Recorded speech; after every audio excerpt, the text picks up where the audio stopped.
अब हम प्रश्नों पर थोड़ी चर्चा कर लेते हैं। हवा देश के फल, इस रिक्त स्थान में फल आएगा। सरस बने प्रभु सरस बने, इस रिक्त स्थान में सरस आएगा। देश के घर के भाई बहन, देश की रिक्त स्थान देश की आशा, इस रिक्त स्थान में इच्छा आएगा। देश की इच्छा देश की आशा। प्रश्न नंबर 2 है, देश की माटी व जल कैसे होने चाहिए? देश की माटी और जल कविता के अनुसार सरस होने चाहिए, रस से भरे हुए। प्रश्न नंबर 3, वन और बाट से क्या आशय है? वन का अर्थ होता है जंगल और बाट का अर्थ होता है रास्ता। विमल बनने के लिए किसको कहा गया है?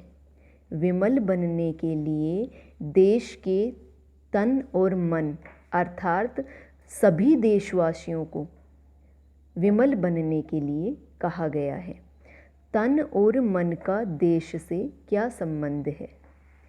इस कविता में देश का तन से तात्पर्य प्रत्येक देशवासी से है और मन का तात्पर्य उनकी विचारधारा से है।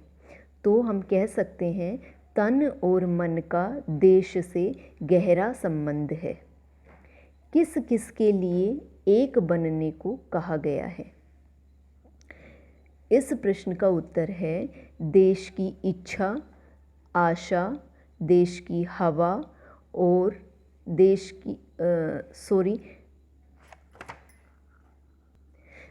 की इच्छा, आशा, देश की शक्ति और देश की भाषा को एक बनने के लिए कवि ने अभिलाषा की है।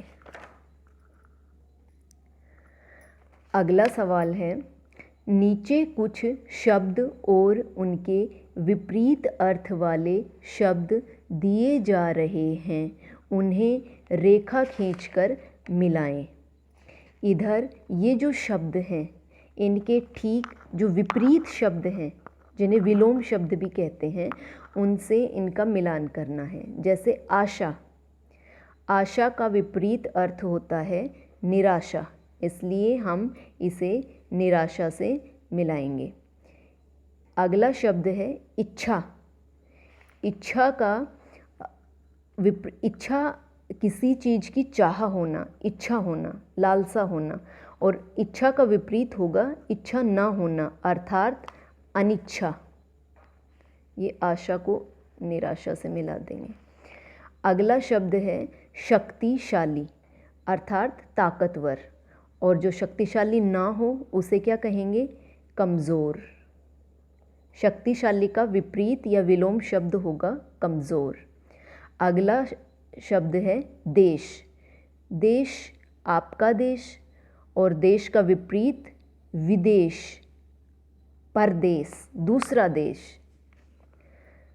अगला शब्द है सरस, यानी रस से भरा हुआ सरस, और सरस का विपरीत होगा नीरस, जिसमें रस ना हो। ओके।